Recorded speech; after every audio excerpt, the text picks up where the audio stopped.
actually have 2 copies of this collection. I just recently found this one in my basement at home. The other one that I knew of is rather beaten up. It has a nice spine made of brown duct tape. But this one has actually never been opened before, as far as I know.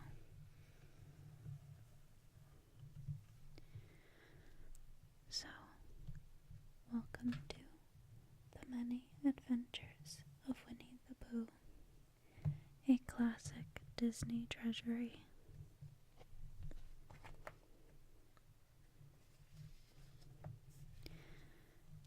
This book contains Winnie the Pooh and the Honey Tree, Winnie the Pooh and the Blustery Day, Winnie the Pooh and Tigger Too, and Winnie the Pooh and A Day for Eeyore.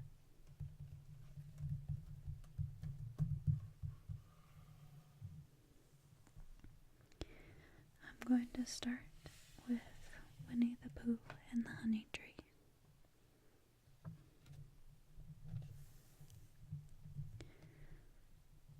This one is written by Janet Campbell and illustrated by John Kurtz.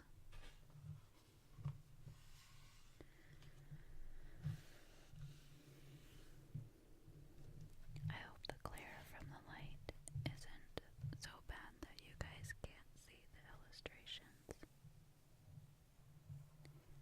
And hopefully I can figure out how to rotate the view so that instead of looking downwards at the book, you'll look upwards. We'll see what happens. So, let's begin. In a little house deep in the 100-acre wood, a very round bear named Winnie the Pooh was doing his slimming exercises. He was breathing deeply when, all of a sudden, he felt his tummy rumble. "Oh my," said Pooh, "this up and downing is making me hungry." In the videos, he had a charming song about his up and down exercises.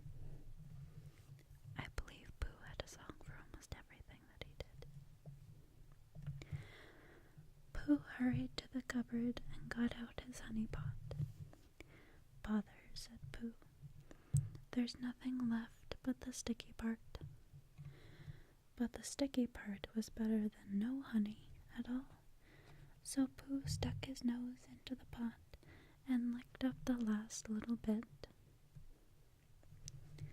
With his head deep inside the pot, Pooh heard a buzzing sound. "That buzzing means something," Pooh said.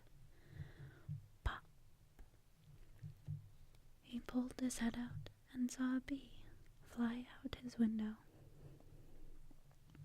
"Buzzing means bees," said Pooh, "and where there are bees, there's usually honey."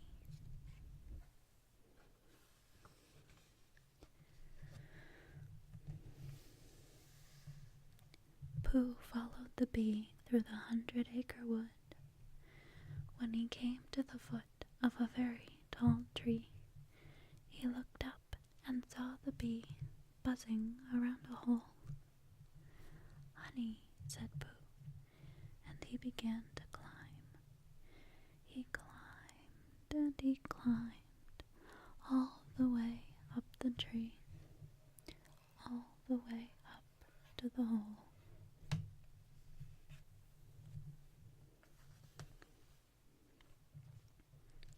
As Pooh leaned forward, the branch began to bend. The more he leaned, the more the branch bent, until he could almost reached the honey. He leaned just a little bit more, and snap went the branch, and down fell Pooh. He bounced from branch to branch to branch until he ran out of branches and landed head first in a bush. "Oh my," said Pooh, rubbing his sore head. "I guess it all comes from liking honey so much."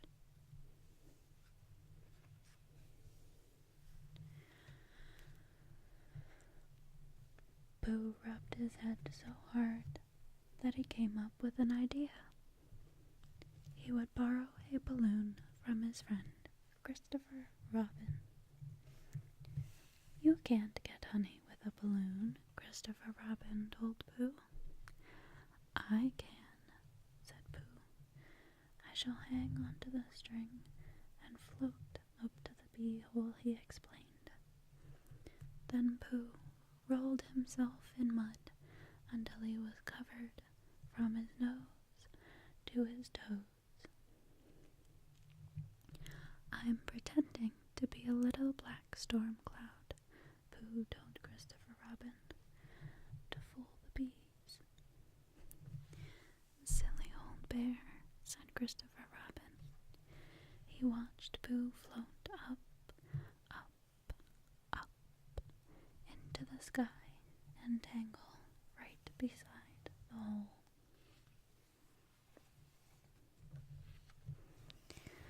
Pooh reached in and pulled out a pawful of golden honey as the bees began to buzz suspiciously around his head. "Christopher Robin," called Pooh, "I think the bees suspect that I am not a little black storm cloud."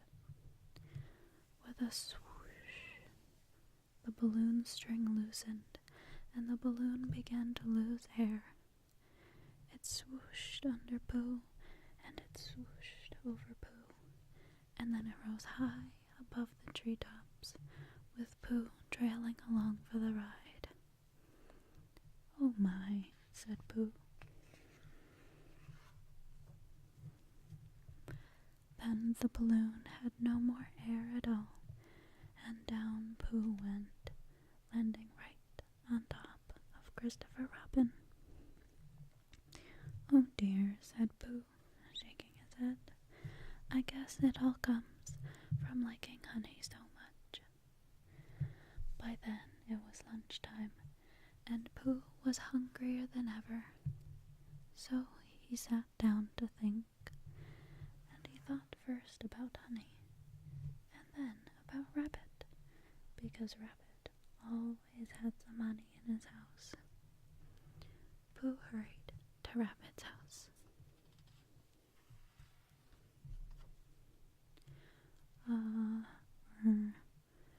Come in, Pooh," said Rabbit. "Why, thank you, Rabbit," said Pooh. "How about some lunch?" Rabbit asked, knowing perfectly well what Pooh's answer would be.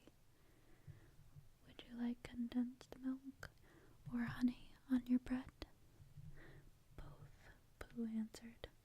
"But never mind the bread," he added, so as not to appear greedy.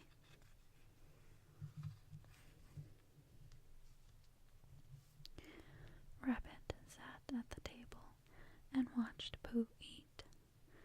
First, Pooh had a little helping of condensed milk, and then a little helping of honey. Then he had another helping of condensed milk, and another helping of honey. Pooh ate and ate and ate and ate.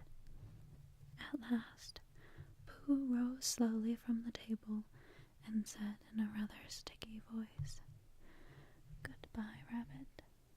I must be going." Rabbit sighed. "Well, Pooh, if you're sure you won't have any more." "Is there any more?" asked Pooh. "No," said Rabbit wearily. there isn't. I thought not, said Pooh, and he started out Rabbit's front door.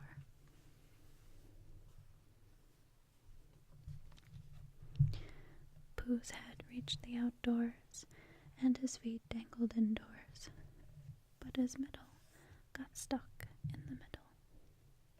Pooh tried to get out. He couldn't. He tried to go in, but he couldn't do that either. Bother, said Pooh. It all comes from not having a big enough front door. Nonsense, said Rabbit sharply. It all comes from eating too much. And he hurried out his back door to fetch Christopher Robin. Now there was nothing for Pooh to do but wait. He looked at the trees blowing in the breeze. He watched the cloud sailing by in the blue sky.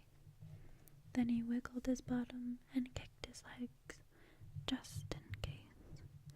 But he was still stuck tight. So he looked at the trees some more and spotted Owl sitting on a branch. "Hello, Pooh," said Owl. "Are you stuck?" "Oh no," said Pooh. "I'm just resting." Owl swooped down from his branch. "Pooh," he said, "you are definitely stuck. You are a wedged bear in a great tightness. This situation calls for an expert."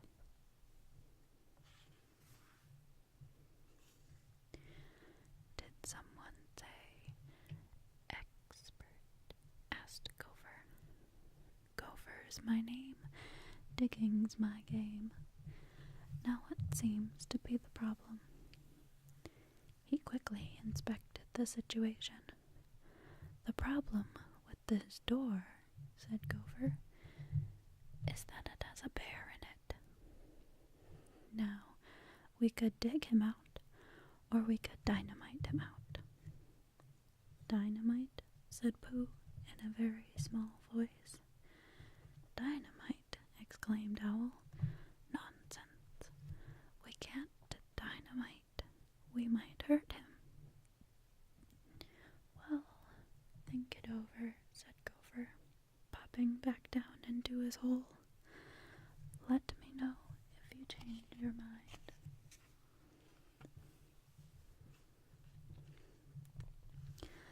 Finally, Rabbit returned with Christopher Robin close behind.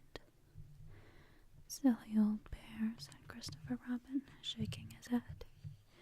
Then he took hold of Pooh's paw, and Rabbit took hold of Christopher Robin's shirt, and they pulled and pulled and pulled. But Pooh was still stuck tight. "Pooh Bear," said Christopher Robin, "there is only one thing to do. We will just have to wait for you to get thin."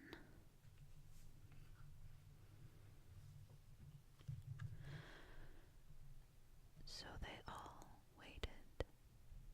Christopher Robin read stories to Pooh. Owl lectured him on the dangers of eating too much. Kanka brought Pooh a kerchief to protect his head from the sun. Eeyore made gloomy predictions about how long it might take for Pooh to get thinner. "It could be days," he said with a sigh. "Maybe weeks, even months," he added.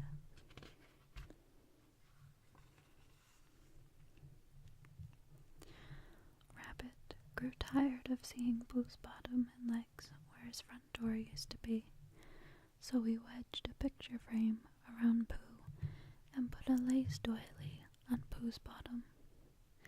"And now for a little dash of color," he said, and set a flower pot on top of the doily on top of Pooh.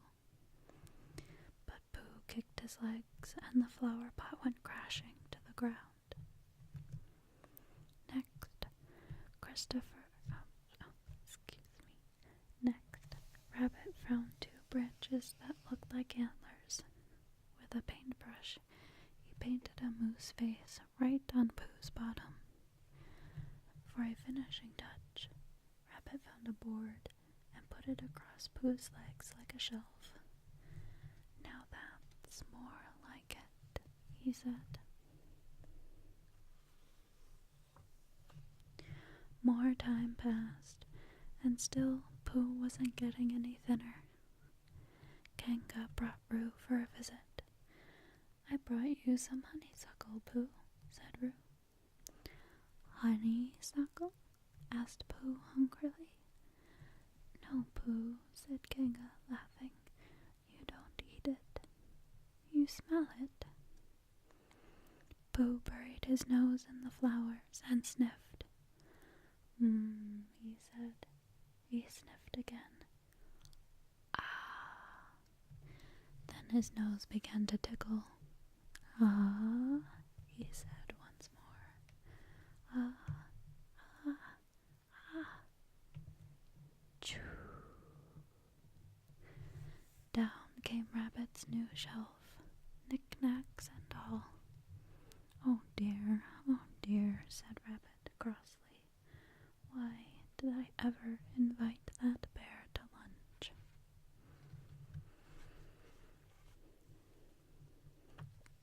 That night, Pooh was awakened by Gopher, who popped up to eat his midnight lunch. Pooh watched hungrily as Gopher ate. When Gopher took a honey pot from his lunchbox, Pooh just couldn't stand it any longer. "Please, Gopher," he pleaded, "could you spare a small smackerel of honey?" Inside, Rabbit heard voices. Why, he was sure he had just heard someone give Pooh some honey. Honey that would make him fatter and keep him stuck in Rabbit's front door even longer.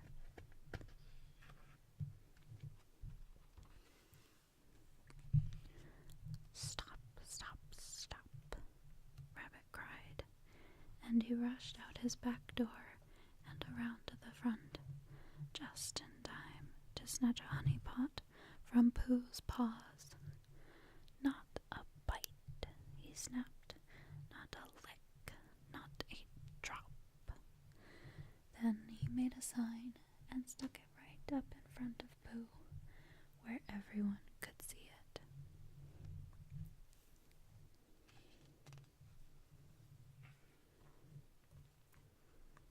The next morning, Rabbit was busy tidying up.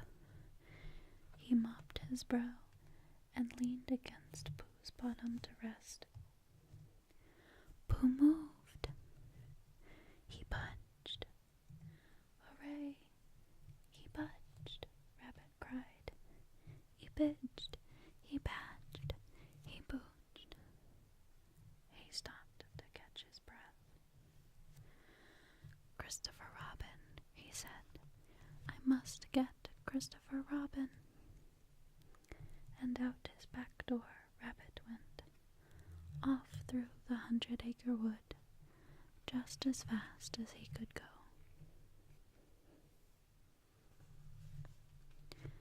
Before Pooh knew it, along came a parade of his very good friends. Rabbit ran into his house and began to push Pooh's bottom. Christopher Robin grabbed Pooh's paws. Kanga grabbed Christopher Robin. Eeyore grabbed Kanga. Roo grabbed Eeyore, and they all pulled as hard as they possibly could.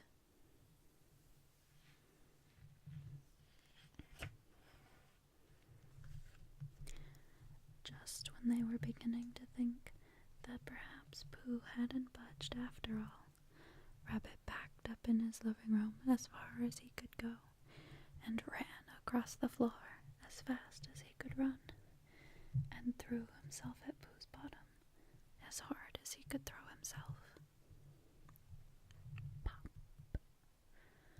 Pooh flew out the doorway like a cork from a bottle and sailed across the grassy place in front of Rabbit's home, straight toward another honey tree. He landed head first, right inside the hole in the tree. Buzz.